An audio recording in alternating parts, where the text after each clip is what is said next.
Now to California. After 16 weeks of trying, a California utility was finally able to temporarily stop the flow of a methane gas leak in Porter Ranch, California. Jacob Ward explains what was done to stop the Porter Ranch leak and why we could see more like it in the years to come.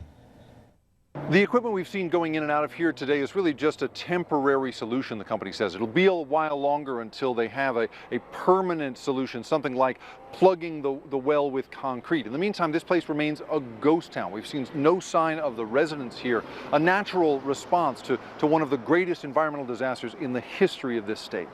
These images, captured by an infrared camera, show the toxic plume of methane gas that began leaking last October in the Porter Ranch neighborhood of Los Angeles. Here's the problem with a methane leak.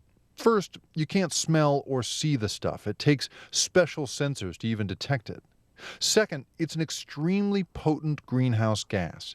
Although methane breaks down relatively quickly, about 20 years after it gets in the air, it still absorbs 84 times more heat from the sun than carbon dioxide does. So it warms the atmosphere very quickly. That makes the leak in Los Angeles an enormous problem.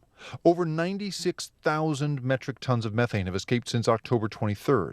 That's the same as burning nearly 900 million gallons of gasoline. This leak alone has boosted the state's methane emissions by 25%, according to the California Air Resources Board. Southern California Oil and Gas, which owns the leaking gas well, says the fix involves drilling a second well into the first, filling the place where they meet with mud and water, and then sealing the whole thing with cement. As of this week, the company says it has temporarily plugged the well. Professor Najmeddin Meshkati studied the Deepwater Horizon oil spill and other industrial disasters and sees a common thread in Porter Ranch. See, the whole issue is being more proactive versus less proactive. Being reactive is dead. You can't be reactive in this day and age. But this isn't just LA's problem. This isn't even just California's problem. Research by the Environmental Defense Fund and others have found that methane leaks pretty much anywhere that natural gas is stored or pumped or processed.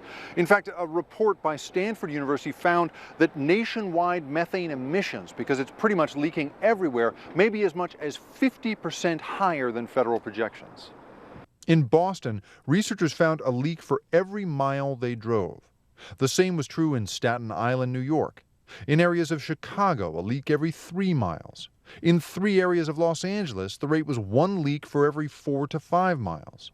Critics say all of this is a result of aging infrastructure.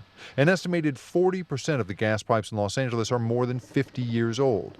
And until new rules now under consideration go into effect, there will be no federal rules directly regulating emissions through mandatory inspections or repairs. But the EPA's new rules will also only apply to new oil and gas facilities, meaning the thousands of miles of pipe that already carry natural gas in every state of the nation will continue to leak. Jacob Ward, Al Jazeera, Los Angeles. Coming up next.